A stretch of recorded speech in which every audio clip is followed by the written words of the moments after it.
Hello, everyone, and welcome back. That was a very short break, so I'm sure you're not missing us too much yet. I am once again joined by Goose and Sirius as we get ready for this upcoming match, which will be Team Cruelty versus Shreds. Just a quick recap, we did just watch the Bands Coast versus Slime Belief game, which went to max OT with Slime Belief winning it out in that last 15th round. So hopefully we have another close game in store for you today. But to kind of look at these two teams, we have our resident professional and all-time knower of Team Cruelty here. Sirius, why don't you walk us through this team? I mean, what's not to love about this team? They're the top LATAM team just as of right now. I mean, they made it so far into the SI quals, getting all the way to top 3 against eventually losing out to Oxygen. And then still in Element, they're one of the best teams that we have so far. I mean, made it in through a very tight group stage going out 3-2. But so far, they're just absolutely dominating in terms of just their overall coordination. Their team play is one of the best that we've ever seen in this Element season. They're constantly trading each other out. They're constantly converting and recovering so much throughout the rounds so that even when they're at a disadvantage, Cruelty makes it a tough fight for you no matter what. And being a pro league team, you expect to see that out of them. They're showing it, especially against Outlast, who they just absolutely dominated yesterday. All right, sounds like we have a lot to expect from Team Cruelty tonight, but we can also give some respect to their opponent, Shreds, a little lesser known of a team, but Goose, why don't you walk us through that team a little bit? Yeah, the previous known event that we have on them, as this roster at least, was XGS Season 7. And aside from it, they had a phenomenal qual, going 2-1 overall throughout the entire qual on Cafe. Overall, out of a majority of the qual teams, a really big map pool, overall playing a majority of 6 maps, both open and closed quals.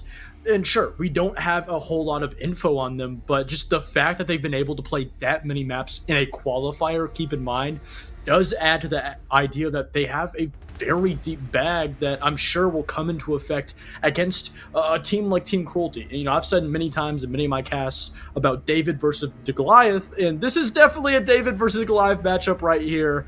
But nonetheless, I do think even though if they are on paper very matched up, this is potentially a great matchup to, in some ways or the other, test Cruelty. All right, well, to kind of get an idea of how this matchup is going to go tonight, Sirius, why don't you walk us through this opening map bans for us? I mean, absolutely getting Clubhouse out of the way early. Expect to see that out of Cruelty because that's one of their most banned maps just in general.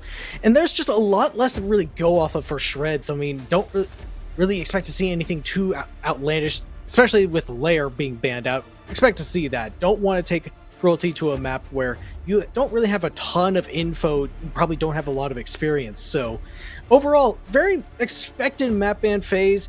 Looks like we're kind of running down to very limited options. We don't have defaults like Club or Chalet, but we do have Cafe. Oh. That's going to be a very interesting one because, I mean, I'm pretty sure Cruelty is a pretty good Cafe team if memory serves me right, and I don't know that Shreds has a ton of experience on this map overall, even through the qualifiers. They played it at least once against Cartel, won that map 7-4, but then also lost it against that's literally their name. I'm not exaggerating in that. They lost Cafe to them 1-7.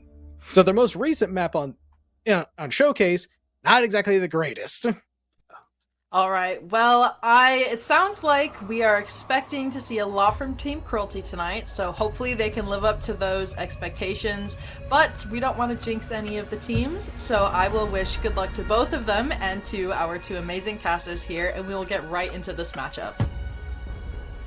Yeah, thank you. Shout out Lumi again. And, you know, as we spoke about before, this is definitely a matchup where Shreds is going up against a very good team. In the group specifically, a top 4 team. There are a lot of phenomenal teams in this group. You have Core, Space Troops, Washington Wizards, also previously beating Outlast. Outlast now losing their very first game. At the moment is in last place. And this is just an opportunity for Team Cruelty to go into that flawless 2-0 matchup and playing 2 relatively easier opponents compared to some of their upcoming games. I think that is really important for them. Mm-hmm. I mean, getting some early wins, we don't want to get ahead of ourselves too much because Shreds could surprise us. We just don't have a ton of info, so obviously the favor is going to be in Cruelty because they're the Pro League team. They're expected to win just about every single matchup that they go against people.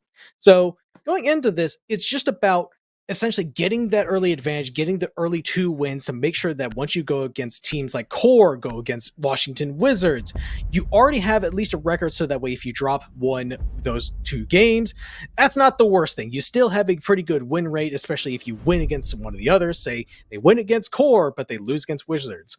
They still had 3 wins versus the 1 loss. That's not going to be the worst thing in the world. So like you said, getting those early advantages, and now for Shreds, it's the exact opposite. Just see if you can surprise Cruelty. Just get them completely caught off guard because there's really no expectations for you. You have no real kind of showcase for your roster overall. So if you can come out, surprise Cruelty, get it to another 8-7, make it to where Goose has to do 4 in a row, would be absolutely ridiculous. That's going to be ultimately a win for Shreds. Even if they lose this, get it to max overtime, really surprise Cruelty. That's just going to be their priority. Yeah, I think another priority here for Shreds is to just playing into what favors them. I think one of the things that favors them is throughout the entire qualifier for the group stage, this is the map that they played most. Obviously, they played plenty of maps, like Club twice, also played Border twice, but out of all the maps, they chose to play this map 3 times, and essentially, in a best of 1 ban phase, you take yourself to a map purposely. And I think this is, Shreds setting themselves up for success in the best way possible. We've talked about, not only the experience, also the skill difference. And I think if Shreds, just to kind of, even out the playing field on every single chance they get, they'll just put themselves in a great position. And winning the opening pick on the Proxy is a phenomenal way to start it off. I mean, shutting down one of the best players on Cruelty, a guy during the SI calls who's just so dominant throughout so many of those series that they were in, getting him out of the way early, especially on the Amaru, is definitely going to be a big boon for you, making sure you can shut down with a little bit of that fast, early, aggressive play. Not exactly sure where he got that done, but overall, very good start for Shreds, just really kind of slowing down Cruelty, who are clearly just now reevaluating, seeing what they can readjust, try to make sure this execute can still go off with more or less without a hitch. I mean, you see, like, K-Walk? Yeah, I'm gonna call him K-Walk. We see K-Walk just playing very free on this first floor. And this is something that you'll see with a lot of Pug Stacks, lesser experienced teams, is they'll play free. They won't play with, as much caution, which sometimes can work out in their favor. Ryuleku gets another one on a Caden. And now another engagement that Team Cruelty has lost. Still not finding an answer back. Eventually, though, Matumbu is going to be there to shut it down. NBA Young John shutting down Fatal. And now, to start off the map, a 2v4 for Cruelty. Not exactly the way that they envisioned it, but nonetheless, just trying to shut down these players. Skimzy also taking quite a bit of damage. Unpeakin also taking some of his own, and just not a whole lot of opportunities. Team Cruelty just kind of waiting for Shreds to make the very first move. Defuse not in their control. 2v4, no map control to speak of. There aren't really a whole lot of options, right? Like you. Also now eventually shutting down Matumbu in a 1v5. Skimzy taking a bit of damage. The Claymore will allow for Matumbu to get a double from the grave at least.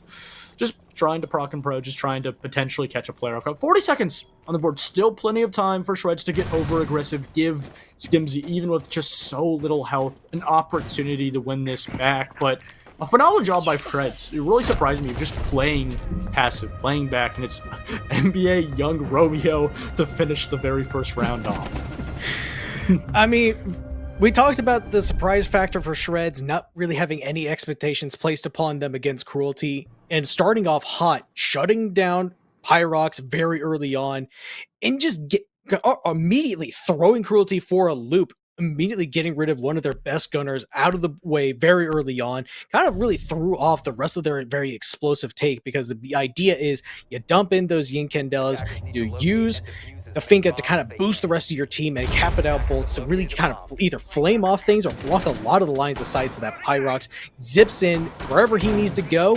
He's completely free because nobody can really see anything from both the Candelas flashing out, Nobody can see through the smokes. There's just not a whole lot that Shreds could do, but they got rid of him so early on, that really kind of threw off the rest of their game plan. They kind of shifted towards a more cocktail-oriented focused plant.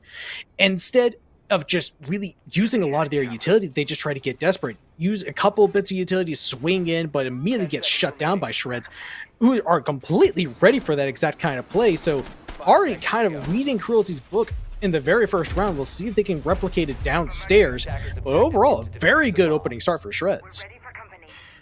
And a lot of the times when we see these matchups that just, not even overall in just skill set and experience, also just completely different play styles. I think, the T3, T4 scene just kind of play in their own realm. And there's a lot of situations where teams like Shreds, we saw they got really aggressive in that first round, in situations where you just really wouldn't think. As a team, a T1 team at that, like Team Cruelty, just really won't be expecting. If Shreds can continue to replicate that success, to continue to surprise Team Cruelty, then it's going to stump them. Team Cruelty trying to get aggressive really early, using Matumbu as essentially this spearhead, wasting a C4, will not be able to take him down, just taking a bit of his health off. K-Walk, though, prepared for a potential swing, but just a little bit of baiting, just trying to test the waters for Team Cruelty just early in this round. Double presence over towards Prep, making it to where Matumbo can't actually go any further, but nice smoke coming out allows Fatal to get NBA Young John out from that Prep door. So now it's really just K-Walk in the middle of Bakery all by himself. He has no rotate back to the bomb site. He has to fight his way out or die in the process, at least to stall for a little bit, as the rest of his team still holding on to the exterior portions of this map, trying to see if they can hold on to VIP over towards Coat Check. So K-Walk just really on stall delay, especially with these Banshees really slowing down Matumbo. Nobody can follow through, but Caden just swings on in, takes him down, but Reklu with the immediate trade. Reklu is able to, Skimzy shutting, unpeaking down, and a 2v4. Cadent forces it into a 1v4, or a 4v1 rather, for Team Cruelty. And just kind of waiting for young Romeo to make the very first move, and a phenomenal answer back. Romeo is able to shut that player down. Now a 3v1.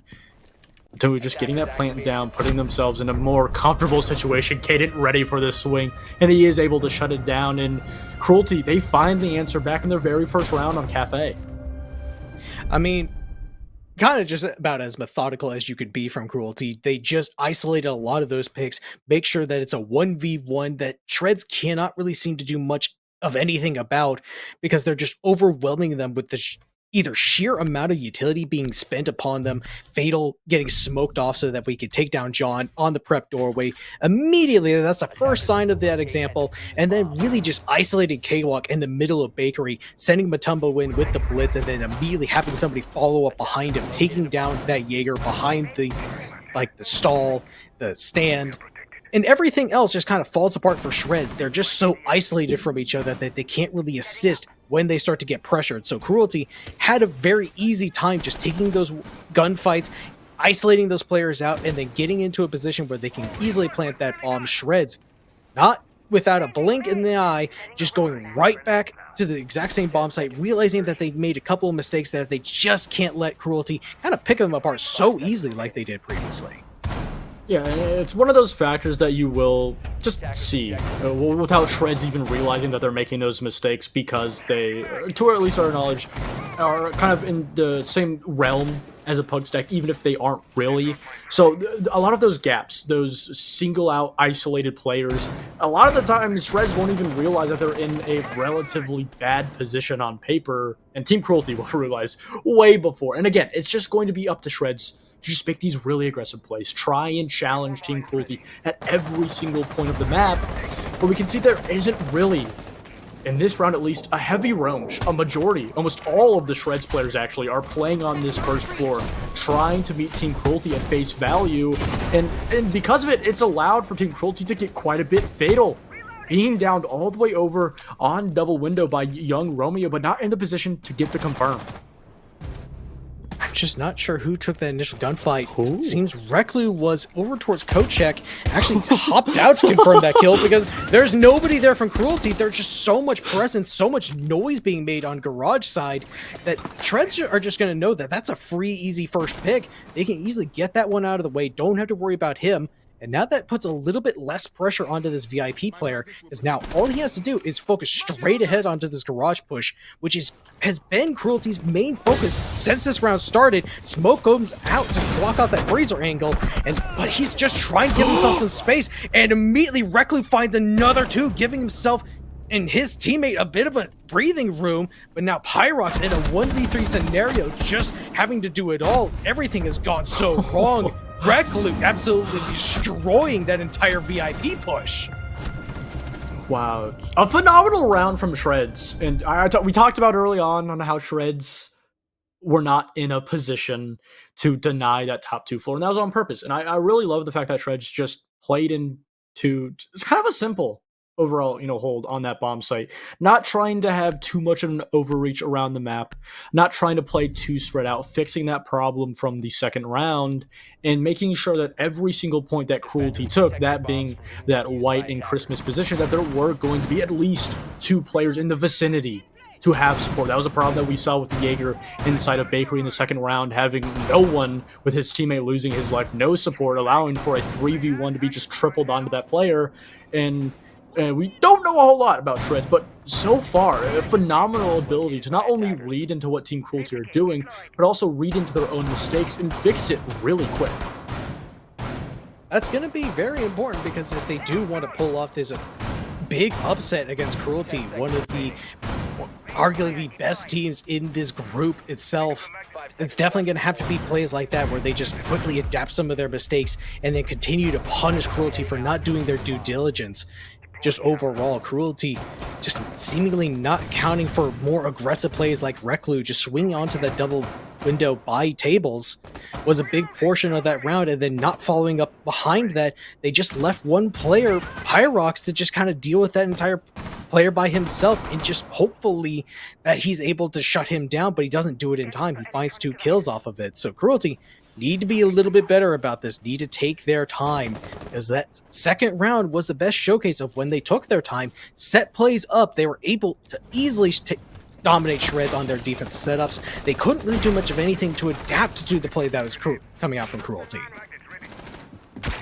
I really love the approach this round so far. It's just Team Cruelty taking a slower time, a slower approach, making sure that they don't allow for these aggressive runouts, spawn peeks from Shreds to catch them off guard. And because of it, it now puts Shreds into a very difficult situation. As I say that, K-Walk looking to potentially catch a player, missing the shots though!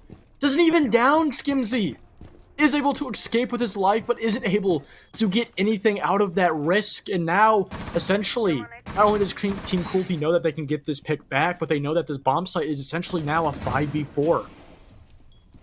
Immediately responding with that to just a little bit of chip damage onto Reklu, forcing him back a little bit further into bar, but a worst possible timing on that team kill.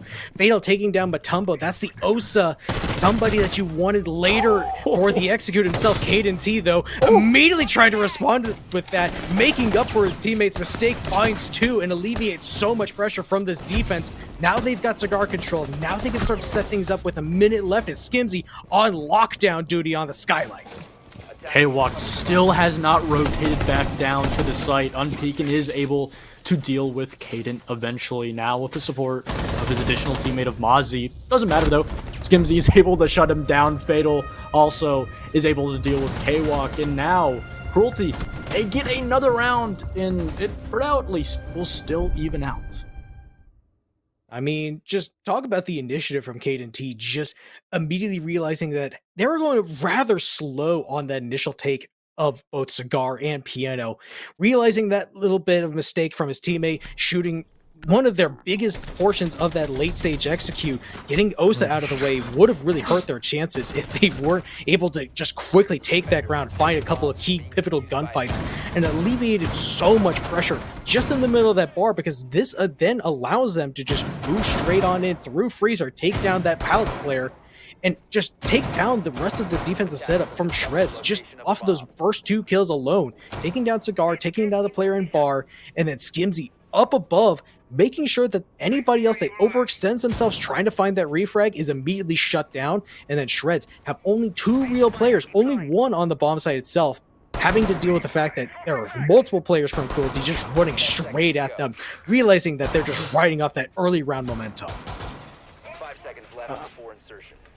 The response in this round from Team Cruelty, it will be just continuing to double up on that attacker utility, bringing the Capital Bolts from the Tumbu, Pyrox, bringing the Ying out, even having that Nomad to shut down those flanks, reading into Kwok's position, and it even looks like Kwok will be playing into relatively the same kind of positioning, not in the exact same way he did previous, but still roaming on those 2 first floors.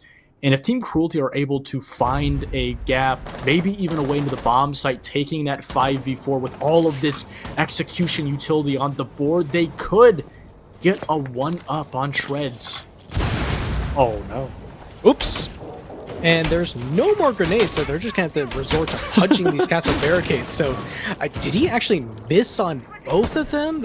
No. Because he's out of grenades at this point, so that's just a bit unfortunate. Fatal can't really help out because he's already used both of his impacts on the lifeline launchers, so now they've eventually got all those cocktail windows open. Now on Peekin is actually going to peek onto Skimzy, completely catching him off guard. Already set down those air jabs throughout the kind of just rest of their setup, but now they're already a man down, trying to see if they can take him out. Flame Bolt does come out, takes down Unpeakin, but Romeo following up with the trade on Takeda. Young Romeo trying to find anything. Fatal almost catching his head, just peeking away in time. And Team Cruelty just not having any 100% info on any of these players. But an unsupported swing from Romeo allows for Fatal to shut him down. Right, like you shutting down Pryox. And now still the man count advantage in the favor of Shreds. But Tumbo will fix that problem quick enough. A double in the round for him. Now it's just both Fatal and Matumbo completely disconnected. Fatal is shut down. Matumbo just on the skylight. He does have a minute left. Diffuser in his hand has quite a bit to play with. Just waiting for the swing. Just will miss the head, though. Running right through. Just playing with his life, trying to catch a Shreds player. Playing over aggressive. Both players ready for the swing. Just waiting for him to over peak. Will not be able to find him. And just not having any luck trying to get the wall bang. Isn't able to find it. Both of these players just waiting for the perfect time. Matumbu almost catching the Fenrir's head. Just won't be able to quite hit the mark. A little bit of a quick peek. And it's young John to shut it down, and Shreds now 3 rounds on Team Cruelty. I mean, they're just really taking every single gunfight to Cruelty, not letting them kind of unrelent in terms of their pressure that they're bringing out so early on. They're constantly peaking. I mean, Unpeakin is not living up to his name. He is peaking so often. I mean, probably should look into changing that. Just go with peak. That actually would be kind of cool. But regardless, back to the original point is just how much has Shreds just been going for constant spawn peaks, going for constant runouts, and making sure that Cruelty constantly have to be on their toes, constantly having to be on lookout for a lot of those plays coming out. And Cruelty, in the rounds that they've been able to really shut down this play, it's when they can get a lot of that information, get really well established, and find a couple of big quick kills, just really open up so much space for them to just move around freely. And in that round, Shreds denied so much of that. Once again, they take down that cocktail push just due to the fact that a nice peek from Unpeakin takes down one player, and then everybody else realizes what the game plan is from Cruelty. They shift their focus back over to Cocktail, and then shut down every single player on those windows, and there's not a whole lot that anybody else can really do. Team Cruelty in a position that I don't think both of us really would think they'd be in to potentially lose a half. Obviously, you did give a little bit of credit to Shreds that there was a possibility. And one of the factors that I just didn't simply think Shreds would have success is is just meeting Team Cruelty in that kill department. Just shutting them down on these aggressive points and giving, honestly, Team Cruelty a problem they haven't been able to really focus on yet. Again, another round on this first floor bomb site where just these top 2 floors have just been completely vacant. And you can see that, again, Team Cruelty are just taking it for face value. Caden, though, loses his entry pick. And now the buck off the board. You do still have Pyrox on the Ram. Gonna be making up, considering for losing that player. And they lose their buck, so there's no real easy way outside of these Ram boogies to really open up this floor, open up so much space in the bomb site to make sure that nobody from Shreds is able to sit comfortably in this main kitchen prep area. So now, it's really just going to have to rely upon making sure that those boogies open up the right bit of space, but you're still so limited because there's only 3 of them, and then you have the pocket shotties from both Fatal and Pyrox. That's not going to open up as much, and Unpeakin just, again, starting a little bit of that pressure, shooting that drone to make sure that at the moment Matumbo can't really swing in, but he's just waiting for a little bit of info, waiting for that 3-2-1 from the rest of his team. Team Cruelty still in a position with minute 22 that they can open up, try to set something up, but now that still allows Shreds to just kind of wait for where the push is coming from and just double up with the rest of their team. And Team Cruelty not finding an answer for just any of these positions, not even losing that first player, just kind of in a standstill. Pyrox loses his life. Now the second in the round on Pekin. Skimsy's able to get one back, but Tumbu with another. They do understand that there is a player. Young Romeo completely alone, but Shreds out of nowhere just find 2 and shut down every single position from Team Cruelty. And now on a map that they have relatively been solid on, Shreds, they get 4 rounds on the defense. And not a position that most people would really expect Team Cruelty to be in, but yet Shreds have their number since the very get-go. They are just bringing constant aggression, just denying really any map entry into the building for Team Cruelty. They're constantly having to work to even get up safely in the first place and even just get through these windows. Shreds have been making them constantly work for it, so now Team Cruelty, switching over to the defense, have a bit of a chance to really help start to dictate this pace. We're already seeing them bring out the Banshee, the Tubarao, and the Fenrir to really help slow things down, get at least a little bit of information to where if you know where Shreds are at, they're going to be slowed down just a little bit because they have to take care of those Dreadnought mines. They have to take care of those Banshees. There's not going to be a really easy way for Shreds to get in as quickly, but still, the fact of the matter is they've not been able to really adequately, consistently shut down Shred's overall aggression. They're allowing them to get these big plays off, and they're just getting constantly surprised. And it's just leaving Cruelty in a constant back foot scenario where if they're not getting their initial setup right, they're just getting constantly picked apart left and right in situations where it should be just you have drones on these guys and you can't shut them down.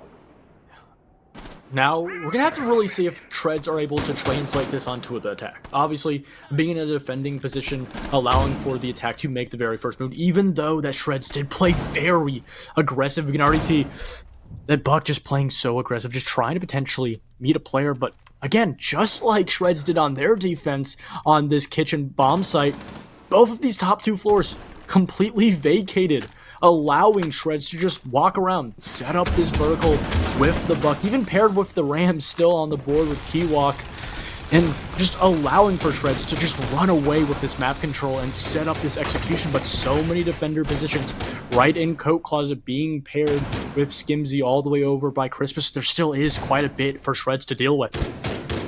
Player on Red Stairs is in a very precarious situation because there's players in Coat Check, there's players I think somewhere near Small Bakery.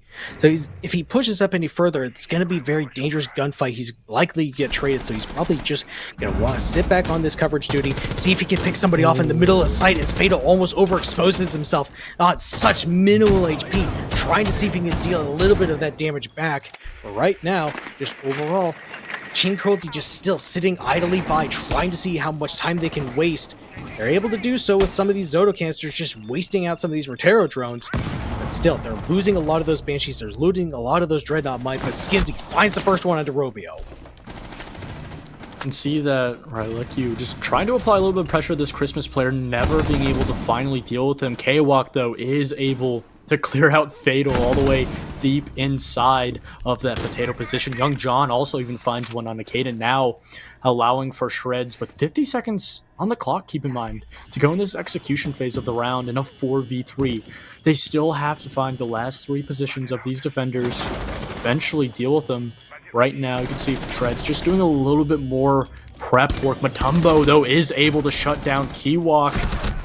Like you going for an aggressive drop. It's Matumbo to shut down now 2 players in the round. And Shreds, even with that man advantage, now find themselves struggling. Even a Team Cruelty player going upstairs to retake that vertical. Only 20 seconds left on the board. No map control. Pyrox going for above. He is able to shut down Young John. That should be the round done. 14 seconds on Pekin. He doesn't even know where the last couple of players are. He has no time. They know exactly where he is. He's going to get a nice shot onto Skimzy. Well, that's all it's going to be, Ro. It's going to be Matumbo to eventually finish him off and to start the defense. It's Team Cruelty to find the first success. And just at the worst possible time, like you said, already in a man advantage, but just lacking the coverage of just some of these power positions, especially over towards bunker, over towards that freezer window, just allowing Team Cruelty, recognizing the time on the clock is running low for Shreds. They need to make that freezer play happen sometime soon, so they retake that position, take those more aggressive stances to way whenever they drop down the hatch, work their way through that rotate. They're going to be ready to stop them as soon as they start to walk on in, and Shreds did not seem to really account for that. They only had one player up above kind of watching over towards Kochek instead of this player that was over towards bunker, and that was the losing point of that round. They did not account for the Cruelty retaking those positions after they had already opened up so much, and just Shreds after that point had no idea how to really take care of this because they've already wasted so much time on that top floor. They've already re-engaged everybody to be on that first floor, get ready for that execute, but they just did not clear the adequate space to get in safely. By that point, Cruelty had already fought back just enough to make sure that it was a 3v1 and there's not a whole lot that they can do. Yeah, relatively slow start, and we're going to be seeing something that Shreds didn't really do a whole lot on their defense, going for what looks like a kitchen and reading defense here. And again, another situation where Shreds is going to have to deal with an even bigger and more prepared extension on this top floor. Now even Caden bringing out the mirror. This is something that we have not seen Shreds have the chance to deal with just yet. It's going to really test those fundamentals. We talked a whole lot about the fundamentals tonight. Skimzy taking a lot of damage from that mining window, trying to escape with his life. He is going to be able to, and the very first engagement will not result in much at all. At least delays a little bit of that time. Shred's not immediately going to be taking that space into the middle of mining, so he's at least stalled out that attack on that end of the map for just a little bit. Now they start to make their way in, now start to set up some of these claymores to really make sure that Cruelty can't go for these flanks later on.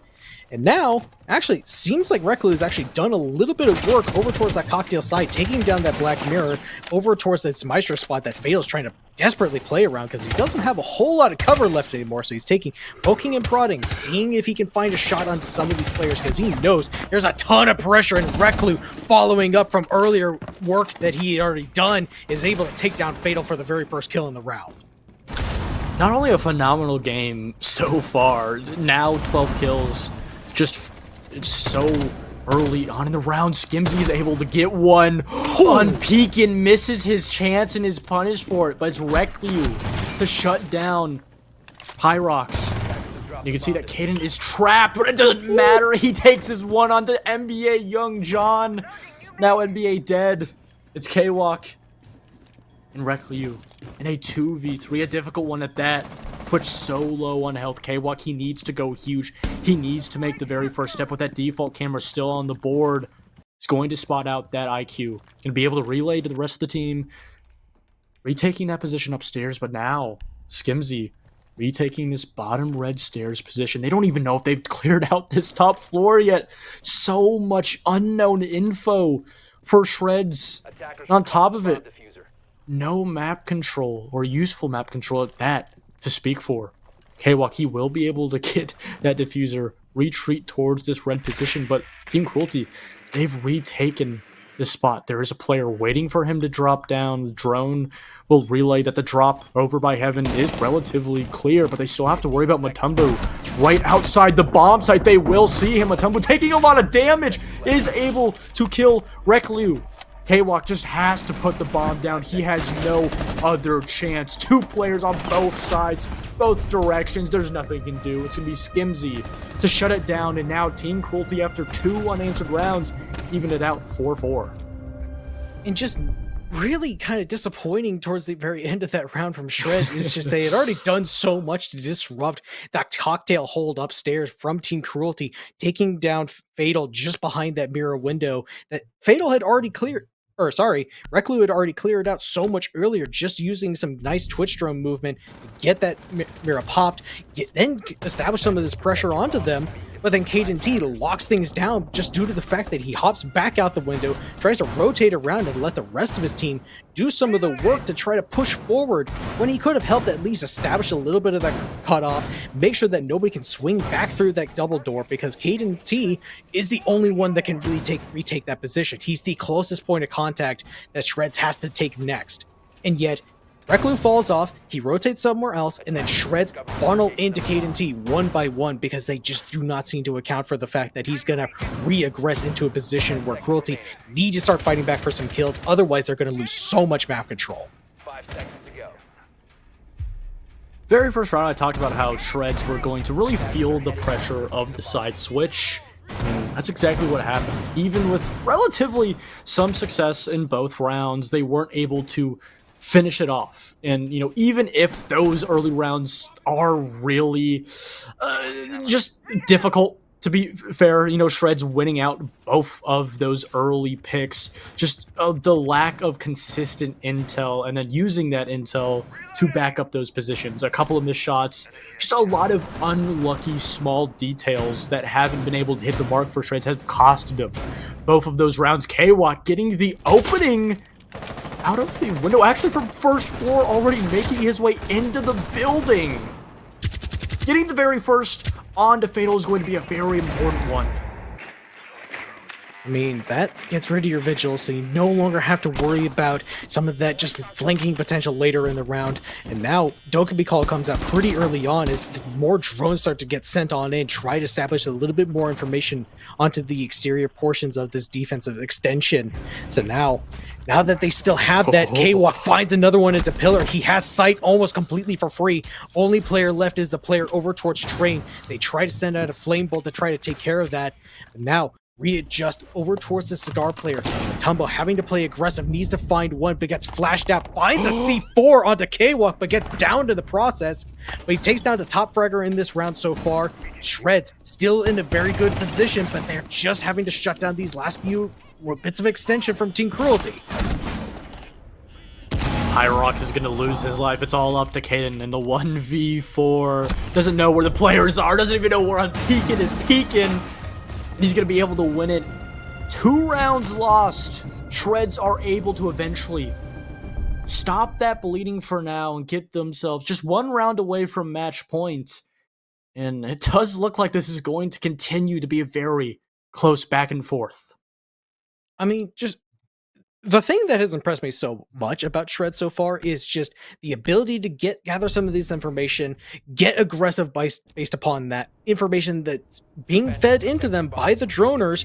Kwok had so much information onto some of these players that were just trying to get re-aggressive, trying to take some of that map control back, because he gets the first kill, then takes into the red hall area, and then takes down that pillar player. That opens up so much room for the guy now through Helldoor to try to pressure out that reading player, and there's not really much else that he can do other than just try to push more, try to find a kill, something, anything, so that Cruelty can get back into this round.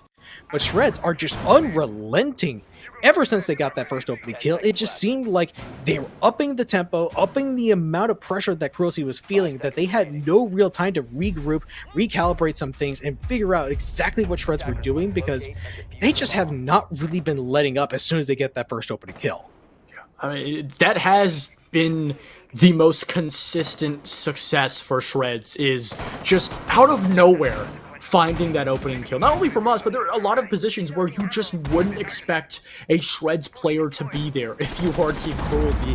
And arguably losing very important players, whether it be just a player who's having a lot of impact on the game or a player who has a very pivotal role in that opening round, like losing that Vigil very early on in the last, is kind of a situation where we don't have a consistent answer from Team Cruelty, nor from Shreds, and that's why we see this back and forth. We don't see a team continue to snowball and to have success, and it's going to really be up to these crosses. And again, both of these top floors completely vacant, nothing, no pressure, no phantom pressure being even set up to push back Shreds from clearing this top floor.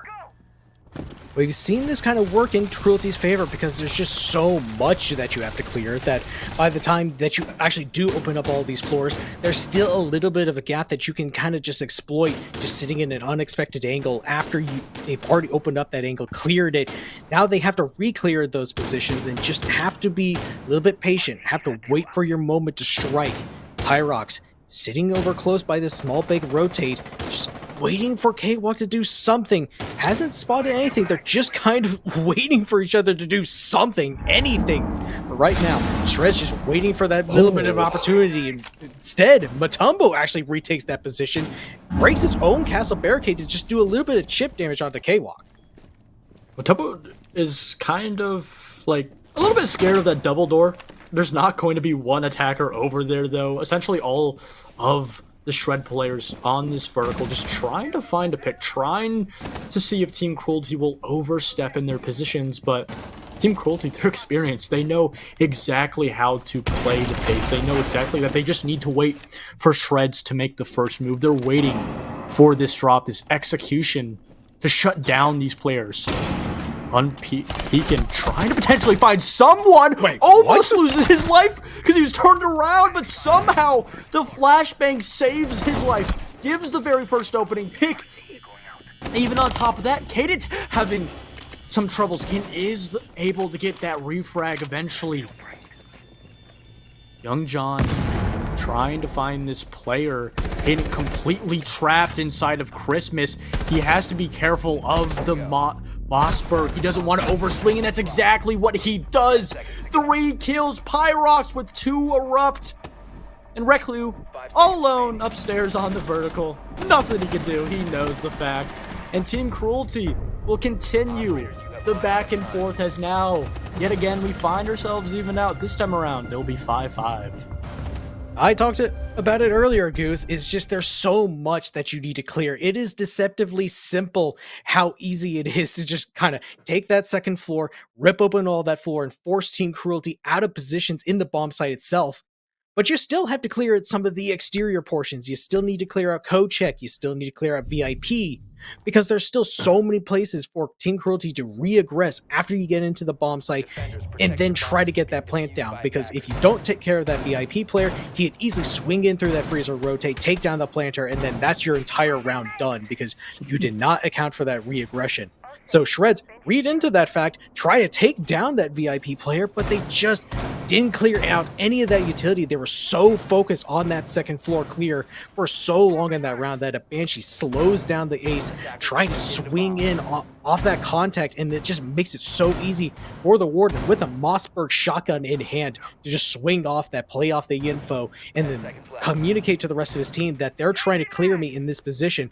So you see the rest of them move over to take care of that, the main coat check door, main table's window, and that makes it super easy for Cruelty to clean up.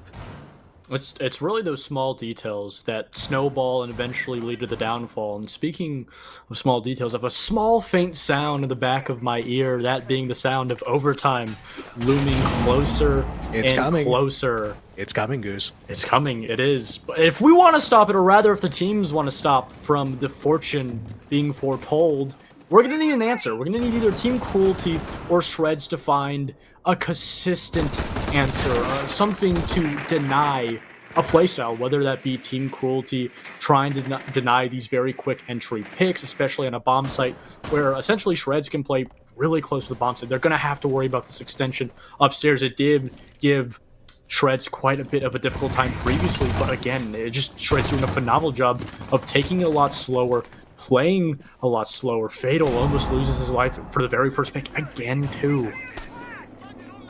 Just need to play very safe because he gave himself up so early on the last time we saw this bomb site. So now, once again, Shreds just trying to take care of this bathroom position. There's a mirror window off of that, but Caden just not bowing down just yet. Takes down Unpeaken with him as Romeo gets the immediate trade afterwards. And now the next point of contact is Pyrox on pallets, but they can't quite find that kill just yet. It's a bit of an awkward gunfight. It does allow him just that little bit of space to fall back closer to the white stairs, gives himself that out, but Reclu taking that into account, rotates around, and now top floor completely in the favor of Shreds. It's now 4v2. A minute and 20 left on the clock. That timer isn't going to be in the favor of Team Cruelty, especially with this man advantage. Skimzy right below heaven, potentially looking for a swing. Just trying to find anything. So many drones. They will more than likely know the position of Matumbu. But it's going to be really up to the swing of Skimzy if he's going to be able to shut down a couple of players, give them a difficult amount of time. You can see that Reclu is at least cautious of a player being in this area. Doesn't know the exact position of Skimzy. Just waiting his time. The drone comes out, will identify him. The run, it won't be far enough. Losing his life. Young John finishing him off. It's all up to Matumbu. But eventually, not only will it be finished, but Shreds finding their way onto match point. And just, again, forcing Caden into a very awkward position. He finds one, at the very least, on Unpeaken, but there's just so many players following up behind that. After they get that bathroom wall open, they know that there's very limited space that Cruelty have at that point to really play around that top floor. So they send a player down that white hall, take down Caden, then force Pyrox into a very tough spot where he has to fall back onto those white stairs, and Reclu rotating around at the perfect time, getting onto that window, taking down Pyrox, and that is your top floor completely cleared. And Fatal, just again, cannot seem to find any sort of success over towards that cocktail position, just leaves Cruelty into a very desperate position where they're having to rat out in certain spots with just playing over towards that. I can't remember what the typical call out is. I only know it as useless, so I'm going to say useless wall from the Pulse. Not saying that he was useless himself. That's just a call out that I know off the top of my head. Yeah. But regardless, he's having to sit there because there's just no other real advantage that Cruelty have in that round. So Shreds just drone things out. They're being very methodical about this. Even in very big advantages, they're not kind of just being dumb about it. They're really taking their time to really secure their advantages and find these last couple of players. For what could be our final round of this Team Cruelty Shreds matchup, Cruelty taking themselves to the exact same bomb site that they played before. That being the top floor bar bomb site, trying to potentially replicate the success the very first time they defended it, and adding a little bit more of an extension over into the Sakar position, trying to potentially apply pressure, deny the easy take into Piano from Shreds, give them a little bit more of a difficult time. But it's really going to be just Team Cruelty not putting themselves out there, allowing for Shreds to find these very not only early, but also relatively easy picks too. A lot of these entry picks for Shreds that they get aren't really highly contested, and it's going to be up to Team Cruelty to not only rely on the overall map, but also their defender utility, just simply deny the space. Castle Barricade defending Matumbo in this cigar position, really trying to make this really tough take for Shreds to kind of clear in, get this early space. They're just having to try to play around this. Rooney Gate does get burned out. K-Walk ready to take this contact onto him, but there's going to be shield in the way. Does a little bit of chip damage to the shoulder of Matumbo, but still locked into his position. He's just really holding down the fort, wasting as much time as possible. A minute and a half is already gone. Nate finally goes through and connects onto Matumbo, but he's wasted his time. But is that going to be enough for Team Cruelty? That's a huge position to be cleared out. Piano and Cigar Control now in the favor, in the control of Shreds. That's exactly what they wanted, and they got a player on top of it. Sure, you wasted a little bit less than 2 minutes, but you sacrificed so much because of it. Additional drones coming out for Shreds, still not fully having an avenue into the bomb site at all, still having Fatal in this bathroom position, even having this extension of Mira over by Stacks. There's still so much to deal with, even with that early pick. There isn't an easy avenue, an easy entryway into the bomb site, and if Shreds, they try to attack it without working it, they're going to be punished for it. Skimzy punishing Romeo very early on, all the way up from below, keep in mind. Could potentially find another player on Heaven Window if they are unsuspecting. Pyrox does find Reclu, a drop down from Unpeaken. It's Fatal to find one, a dropout, or a run out rather. Unpeaken is able to find Fatal. Just looks away at the wrong time, though. He's going to be able to take advantage of it. It's Kaden and Pyrox.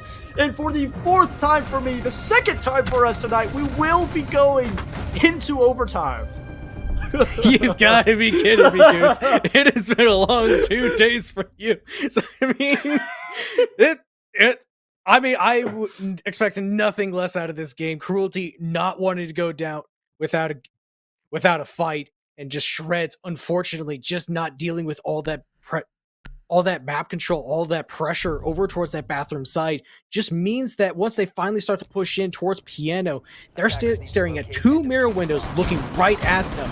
And Cruelty, because of the amount of utility that they've invested onto that end of the map, means that they can hold that down until basically the round is over. There was no real utility to clear out any of those positions from Shreds. They had a couple impact EMPs, but they didn't really use any of them to try to open up some of those bathroom walls, force out Fatal out of his position. But then even beyond that, there's still the one over towards that pallets wall. You still need to clear that out if you want to move into Piano safely. And then you still need to get into Long Bar, try to get that plant down, and then hope that you can hold it out. Make sure that you know where those last few Cruelty players are, because at the perfect time, some of those players rotate down, take care of that pressure from down below, and make sure that any of those swing-ins from Heaven Window are immediately going to be taken care of. It's a sense where Team Cruelty, we're seeing not only that wealth of experience, but also just the capability to understand their opponents. In this situation, that being Shreds, understanding that they didn't want to give those easy gunfights early on, making sure that every time they swung into a position, there was going to be additional players or at least defender utility securing them. Now it's Shreds on the defense who have to deny Team Cruelty these early picks, this early control, something that they didn't necessarily have a problem with. A 4-2 half for both teams, keep in mind, and this is an overtime that can really swing any way. Feels like just no matter who gets the first kill, it's gonna pretty much dictate the course of the round. That's when the kind of win condition for both of these teams. Kaden T finds the first one onto Unpeaken, just gives themselves a little bit more of that breathing room, as now they're working on trying to clear out this cocktail position, something that they have been very unsuccessful with. But Batumbo finds another one onto Reclu. There's nobody really left inside a cocktail besides John. He's the lone player in the end of the map, and he's getting flamed out. Pyrox with another. It just continues to all unravel for Shreds. They know exactly where K-Walk is. He is able to eventually shut down Cadent. Find the very first in the round, but there's still 4 more players to deal with. A player on the upside down on the rappel.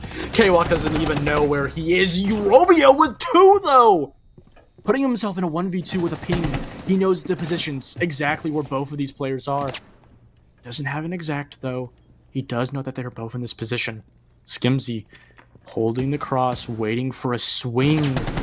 Pyrox could potentially overexpose himself with the shots coming from Romeo. They know exactly where he is. 50 seconds left on the clock. They do have to get the diffuser down. Romeo, he may overlook and overwalk, and that's exactly what he does. Skimzy, the patience pays off and rewards Cruelty with match point. Just unfortunately not checking his corners. There's just so much that he has to walk through. It was basically a very tough position for Romeo no matter what he was going to do, because of the fact that at that point, all that Pyrox and Skimzy have to do is just make sure they get into a safe position, don't overexpose themselves to Romeo, because they're getting constantly pinged out. They just need to take care of that. But again, getting that opening pick and then working the rest of their utility to clearing out all of Cocktail was what really opened up that round. Just some players from Shreds overexposing themselves in very bad positions led Cruelty to getting so many kills, 3 in a row, before Shreds finally responded with something in that last round. Just led them to get the best Cocktail take that we've seen so far from them. And now they lead from basically the first point. And OT. Hey, yeah, there we go. Saw it on Goose's notes. We're back in OT, baby. Shreds still have a chance. Obviously, we've talked so much about how Team Cruelty are on the mountaintop, just one round away from finishing it off. But Shreds still having a lot of success, even in the 2 rounds that they didn't win the attack on this bomb site.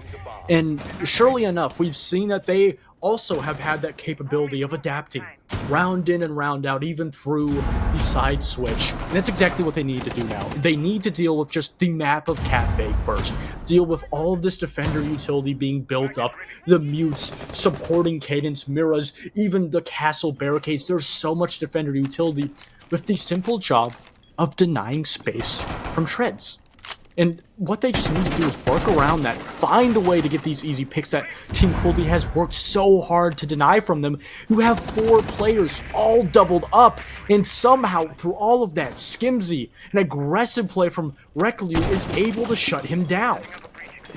I think some just very nice echo drones coming in from Matumbo, feeding them all that information, knowing that there are so many players over towards that Cocktail side that all they have to do is just find the info, get the angle onto them, and then shut them down. Reklu, the top frag for Shreds, is now down so early on. He's probably not even gotten into a position where he could even remotely deal with those mirror windows. So now they're going to be in power for the rest of the round due to the fact that they're being fed into with the Wamai magnets. So Ash Eat from K-Walk cannot seem... I don't see any real way that he can deal with this.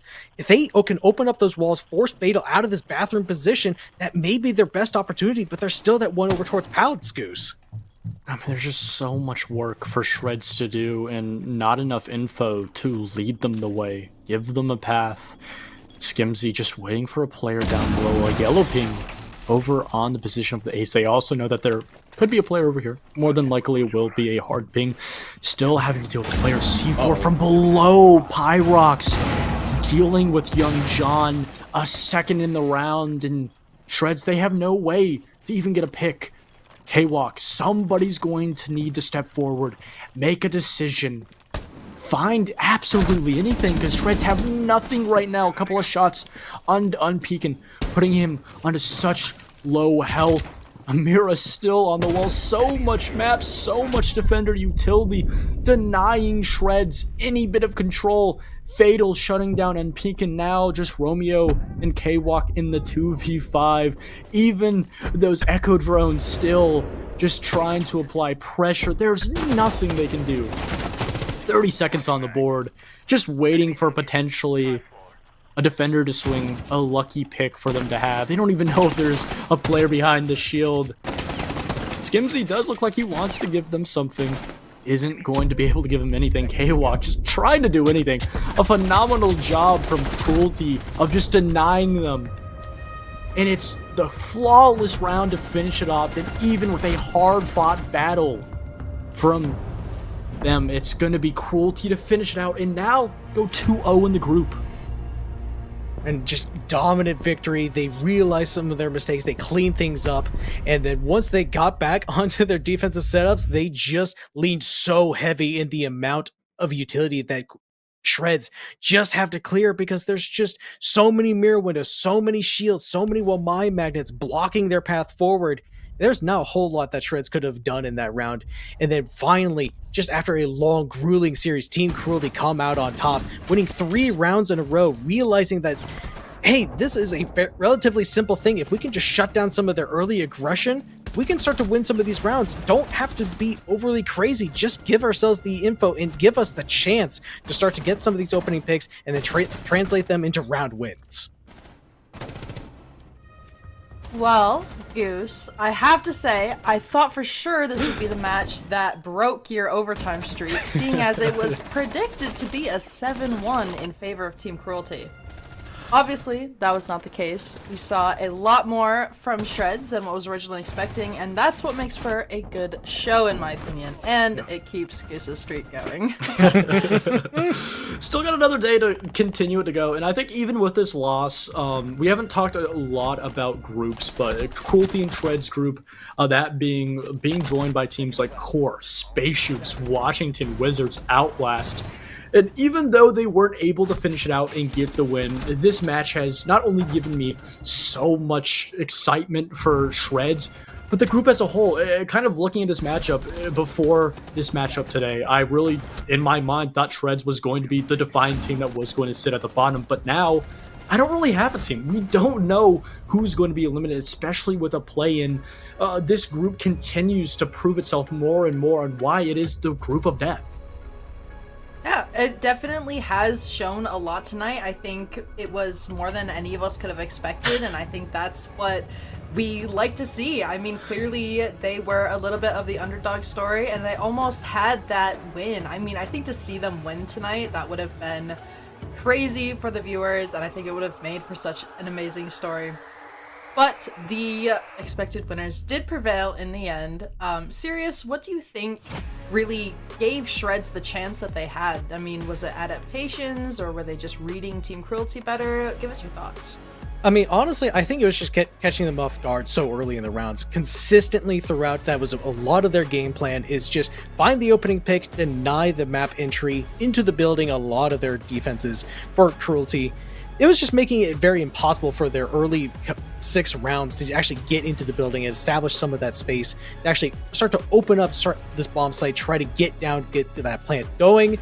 But ultimately, Cruelty adapted towards the very end, because it's just, once you realize that they're going to be aggressive every single round, you know to kind of play a little bit more passively, get that info, and then try to shut down some of those players that are going to be swinging out onto you. So Cruelty finally towards the end got that ball rolling, but it took them a very long time. Shreds were super unrelenting in terms of the amount of pressure they brought throughout this entire map. They made it a very tough fight, and I said that if they make it to overtime and they still lose, that's still technically a win for them, especially in a group as tough as this.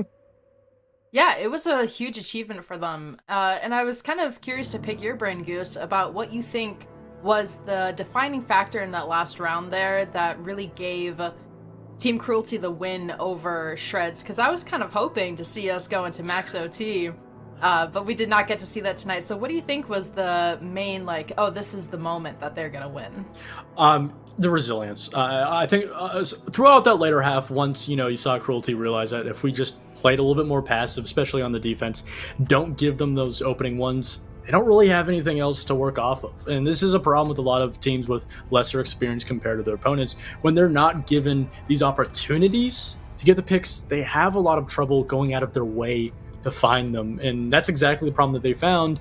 And sure, it did go to overtime, but at the same time, it took all the way to right before overtime for Cruelty to really figure that out. Yeah, sometimes aggression isn't the answer, and just, waiting for the attackers to do something, because you really have all the power on defense. I mean, you saw it there. 4 Team Cruelty players just kind of sitting in their little corners. I mean, there was nothing that the attackers could do in that scenario. I guess my last question for you, Sirius, would be if there was a player tonight that stood out to you for better or for worse, or if it was really just an even kind of scoreboard, what do you think? I mean, I think towards the end it started to get a little bit more evened out, but I think Reclu, even though he did end up losing, it's just, he impressed me so much because he was doing so much throughout this entire series for Shreds. He was getting a lot of the utility out of the way. He was getting in, taking that space early on. So he was, I think, their top frag towards the very end of that. I think he maintained that. But overall, just the way he was able to perform today really kind of shined out. I think threw him out a bunch of fraggers kind of showing up towards the end of that match. Yeah, it looked like you had a reaction there, Goose. Are you thinking kind of the same thing there? Oh yeah, I mean, I think he was the main reason. He was not only the spearhead in a lot of rounds, he also was the player that shut down those kills in that late round when they really need it. I don't want to, go out of my way and say that if he wasn't performing that they wouldn't have been able to have the same success, but I do think he was essentially one of the main key components. Yeah, I agree with a lot that's been said tonight, and that does kind of conclude our segment for tonight. We did have those 4 amazing games. And we have got 4 more games for you guys coming tomorrow night. We will be going live at 7 p.m. Here's a quick recap of all of the games that we had tonight, and we hope to have just as amazing and close games for tomorrow. So we will catch you guys then.